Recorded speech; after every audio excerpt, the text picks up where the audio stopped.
Fala pessoal, tudo bem? Meu nome é Rafael Godoy e hoje eu vou te mostrar como utilizar a tabela calendário ou dimensão calendário no Power BI de uma forma prática e objetiva.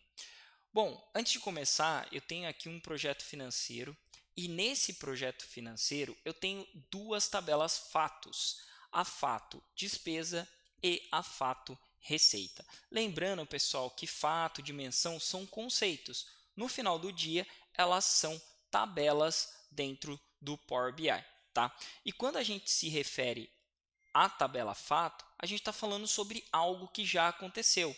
E quando a gente trabalha com análise de dados, a gente quer saber mais informações sobre aquilo que aconteceu. Então, eu tenho a tabela fato-despesa. Aonde foi essa despesa?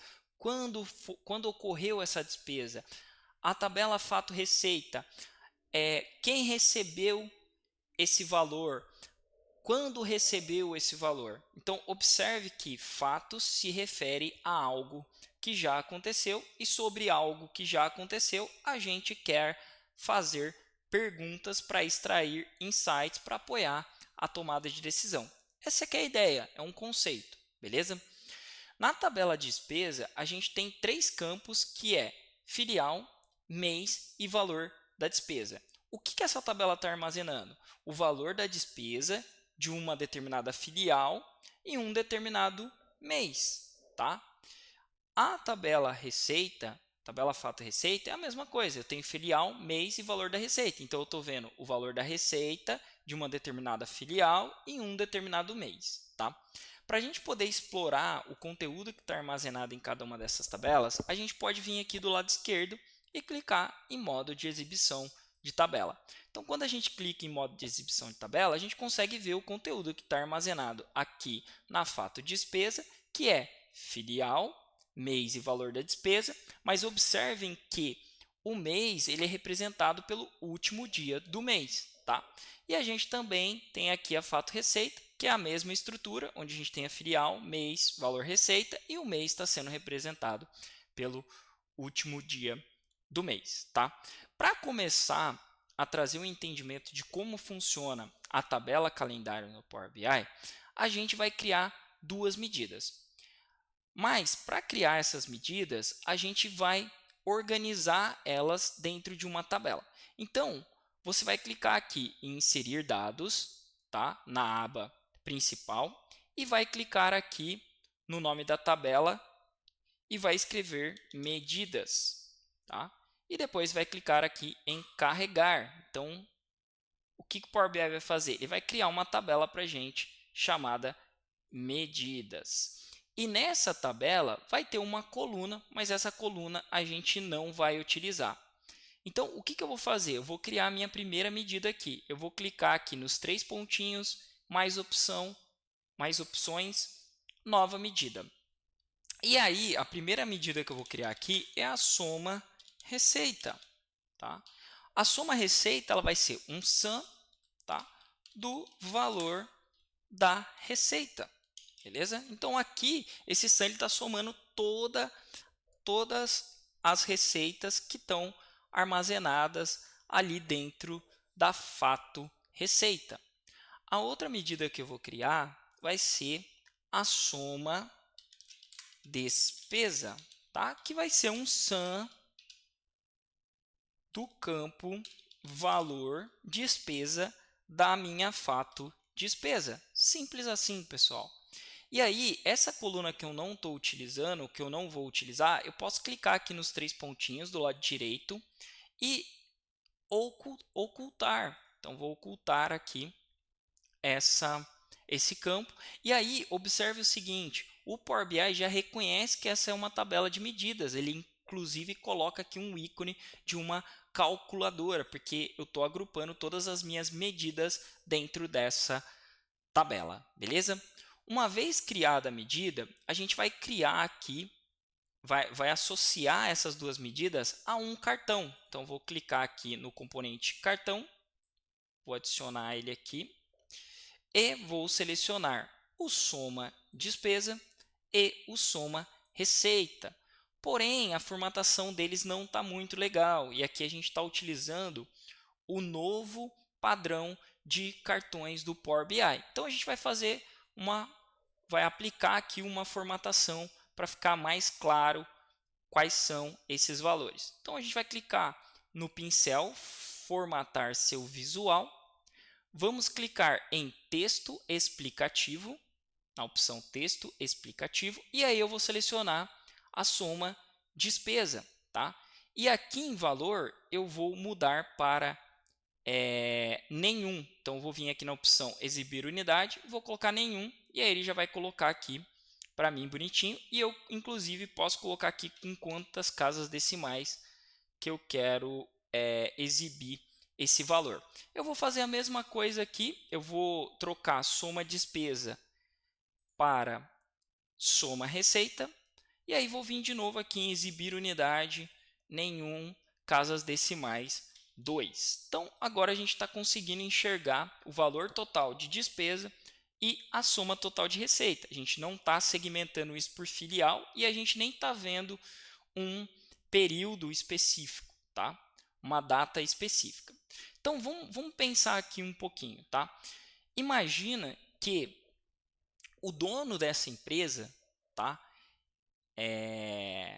Que a gente tem essas informações, ele quer visualizar qual que foi a despesa e receita em um determinado mês. Então, o que acontece? Se eu observar aqui na minha fato despesa, eu tenho o mês, e se eu observar aqui na minha fato receita, eu tenho também o mês.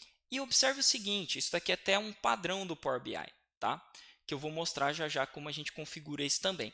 Por padrão, quando numa tabela eu tenho um campo que é do tipo data, o Power BI ele cria uma estrutura de hierarquia, tá? E ele segmenta essa data em ano, trimestre, mês e dia, tá? Então observe que aqui o mês de despesa, ele tem aqui a hierarquia de datas, onde ele está segmentando essa data em ano, trimestre, mês e dia. E a mesma coisa ele está fazendo com o campo mês da fato receita. Ele está segmentando pelo ano, trimestre, mês e dia, tá? Então, se eu pegar aqui em despesa e trouxer esse campo para cá, tá? Para a minha parte central aqui, ele vai trazer cada um dos meses, tá? E esses meses aqui são das minhas despesas. Então, se eu clicar aqui, qual que foi a despesa?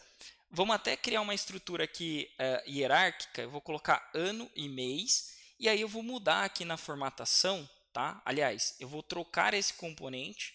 Eu vou selecionar o componente segmentação, tá? E aí ele vai criar essa estrutura hierárquica para mim de ano, tá? De ano e mês. Olha que simples, tá? Então, suponhamos que eu queira saber qual que foi a despesa de janeiro de 2025. Então, posso clicar aqui, janeiro de 2025, e eu vou conseguir visualizar qual foi a despesa de janeiro, tá? Tá, mas aí eu também quero saber qual que foi a receita de janeiro. Eu selecionei qual foi a despesa, mas eu também quero saber qual foi a receita. Para mim saber qual foi a receita de janeiro, eu vou ter que utilizar o campo de data, que é o mês, tá, da receita. Então, eu vou fazer a mesma coisa. Posso até trazer aqui o ano, selecionar aqui também o mês, vir aqui no meu componente de segmentação de dados, e aí ele vai criar a mesma estruturinha. Então, se eu vier aqui em 2025, janeiro, eu sei agora qual que é a soma da despesa de janeiro de 2025 e a soma da receita de 2025. Porém, tá, na prática, no mundo real, a gente não vai selecionar uma data para ver a despesa e depois uma data para ver a receita. A gente vai selecionar uma única data e quando a gente selecionar essa data, ele vai mostrar para a gente qual que é o valor da despesa e qual é o valor da receita. Então, é por isso que a gente utiliza a tabela calendário ou dimensão calendário. É esse tipo de problema que a tabela calendário resolve. resolve outros problemas também, mas esse é um problema clássico que a gente resolve com a tabela ou dimensão calendário. Tá bom, beleza. Então, qual que é o meu objetivo aqui? Eu preciso selecionar 2025 janeiro e, ao mesmo tempo, eu preciso saber qual que foi o valor da despesa e qual que foi o valor da receita naquele determinado mês. Para poder fazer isso, a gente vai ter que criar a tabela calendário, tá? Então, imagine assim, a gente vai criar um calendário e a partir desse calendário, quando eu selecionar um período ou uma data, ele vai filtrar todas as fatos que tiverem vinculadas a ele. É tão simples quanto isso, tá? E como que a gente faz para criar a nossa tabela calendário, tá? A gente vai vir aqui em modelagem, tá? E depois vai clicar em nova tabela. E aí, a gente vai dar um nome dessa tabela de calendário, tá? Ou melhor, dimensão calendário, DM underline calendário, tá? E aí, para poder criar o calendário, nós temos duas funções DAX. Nós temos o calendar e o calendar auto. Qual que é a diferença? O calendar, eu preciso informar qual que é a data de início e a data fim do meu calendário, tá? E o calendar auto, o que ele faz? Ele já pega todas as tabelas que possuem campo de data e ele, entre essas tabelas, ele busca a menor e a maior data. E aí ele consegue estabelecer um calendário que vai atender qualquer tipo de filtro em qualquer uma dessas fatos que estejam vinculadas à dimensão calendário. Então eu vou utilizar o calendar auto, tá? E vou simplesmente fechar aqui o parênteses e vou dar um enter. Vamos entender o que aconteceu aqui. Então eu vou clicar em modo de exibição, tá? E aí eu estou aqui na dimensão calendário. Observe que quando eu coloquei o calendar auto, ele pegou a menor data e a maior data entre todos os campos de data das duas fatos que nós temos, beleza? Então foi basicamente isso que ele fez.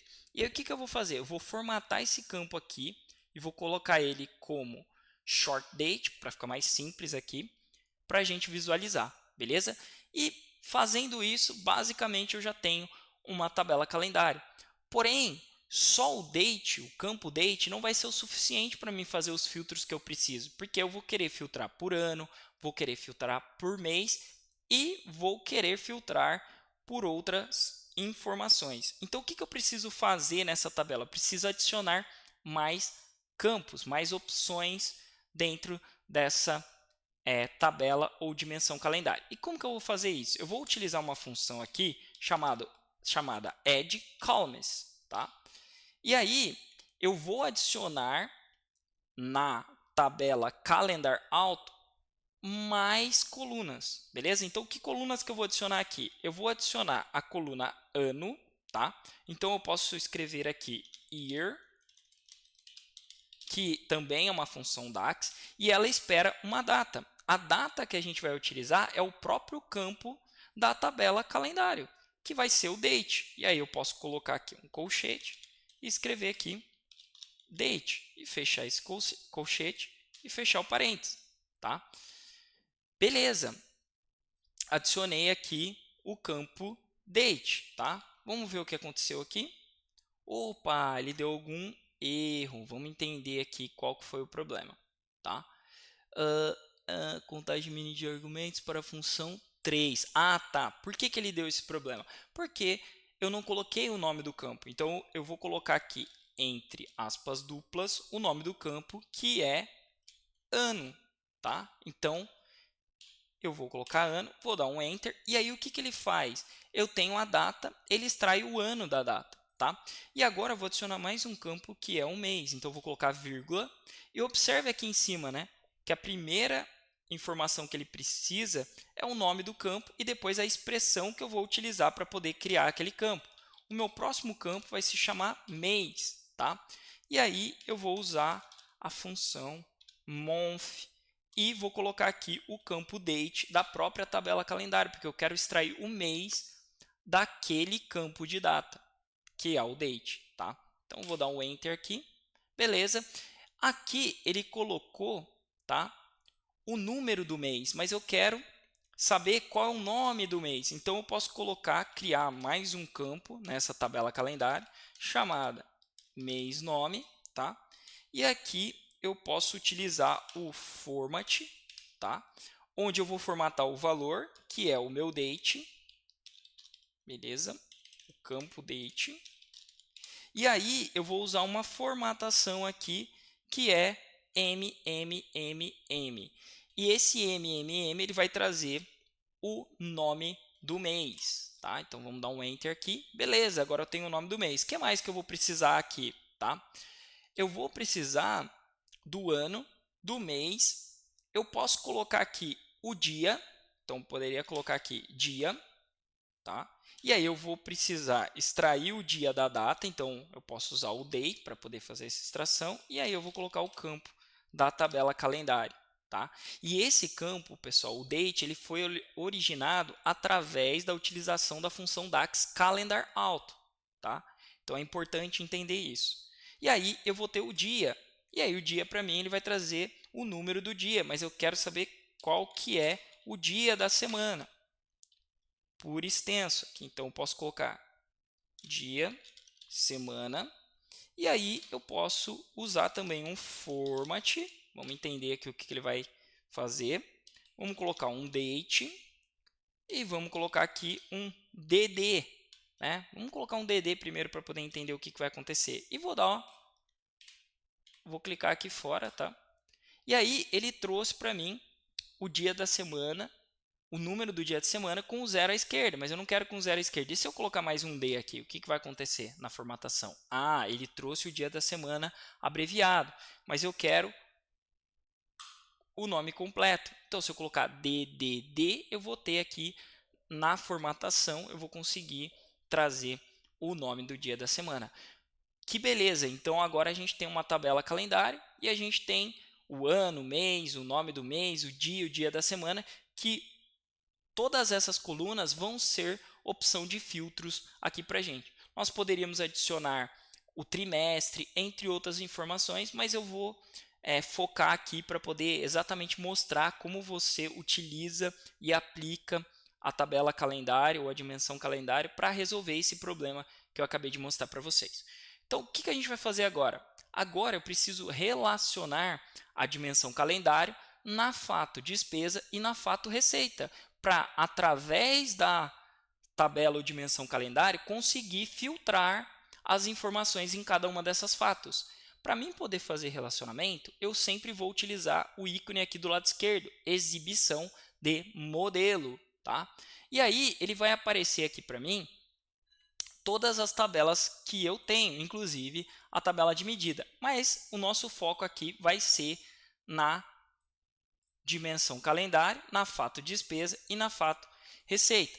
Então, eu quero associar a data do calendário, tá, com o mês da despesa, porque apesar do nome estar mês, a gente sabe que o que está armazenado ali é o último dia de cada mês. Então, observe que para fazer o relacionamento, os campos precisam ter o mesmo conteúdo e também ser do mesmo tipo, que é o nosso caso. Então, vou fazer aqui o relacionamento e depois eu também vou fazer o relacionamento do campo date, ou da data do calendário, com o mês, né, o campo mês, que é a data, o último dia do mês. E aí eu vou salvar. Beleza, o que está acontecendo aqui agora, pessoal? A partir do momento que eu criei esse relacionamento, quando eu utilizar um campo da tabela calendário como filtro, ele vai filtrar para mim a tabela despesa e a tabela receita. Tá? O que acontece? Vamos voltar aqui para o nosso visual então, e relembrar um pouquinho o que estava acontecendo aqui. Aqui ele até perdeu a hierarquia, tá, pessoal? Por que ele perdeu a hierarquia? Quando eu vinculei a data com a minha dimensão calendário, a data de cada uma das fatos, ele automaticamente removeu ali para a gente aquela estrutura de hierarquia das datas, tá? E aí o que acontece? Mas mesmo assim dá para a gente testar. Se eu pegar aqui qual que foi a receita do mês 1 de 2025, né? Lembrando que o mês está sendo representado pelo último dia do mês, ele vai filtrar aqui despesa, só que para mim saber qual que foi a receita de janeiro, eu também vou ter que selecionar o mês de janeiro, tá? Que está sendo representado pelo último dia do mês. Beleza, mas não é isso que eu quero selecionar ano 2025, janeiro, e eu quero filtrar os dois. Como a gente relacionou a dimensão com as duas fatos, eu vou excluir aqui, agora a gente vai conseguir fazer isso. E como que a gente vai conseguir fazer isso? Eu vou vir aqui na minha dimensão, calendário, vou clicar aqui no ano, tá? E vou mudar aqui para segmentação, tá? O que vai acontecer aqui nesse meu exemplo? Se eu mudar aqui 2025, tá? Se eu colocar aqui 2025, 2025 e 2025, observem, pessoal, que ele já mudou os dois, tá? Ele já mudou os dois valores. Então, qualquer coisa que eu selecionar aqui agora, ele já vai mudar automaticamente os dois, tá? Então, essa é que é a ideia aqui da dimensão calendário. Então, vamos fazer o seguinte. Vou colocar aqui numa tabela, porque a gente não vai criar a hierarquia, tá? Aliás, eu vou voltar aqui, tá? Na minha dimensão calendário e vou criar mais um campo aqui, tá? Que vai ser o ano, mês, beleza? E aí eu vou adicionar aqui uma formatação, tá? Vou colocar o date e aqui eu vou representar através dessa máscara, que vai ser ano, ano, ano, tá? MMM, né? Que é ano e mês. E vou dar um Enter aqui e vou clicar aqui no modo de exibição de tabela para ver. Observe que ele está mostrando ano e mês, tá? Eu vou voltar lá para o meu visual, eu vou clicar aqui na segmentação, beleza? E aí eu vou arrastar aqui para dentro da segmentação esse campo que eu criei, que é o ano e mês, tá? Para ficar até mais simples para a gente na hora de filtrar, beleza? E aí, observe o que vai acontecer agora. Eu quero pegar a receita e despesa, beleza? De janeiro de 2025. Então, 2025-01. Se eu clicar aqui, observe que ele já vai filtrar automaticamente as duas medidas ou o conteúdo das duas fatos. Essa que é a ideia da tabela calendário, pessoal. Não é um bicho de 7 cabeças. O que você precisa entender é qual problema ela resolve. Quando você entender qual problema ela resolve, tudo vai ficar muito mais fácil. Espero que eu tenha conseguido te ajudar. Até a próxima. Tamo junto.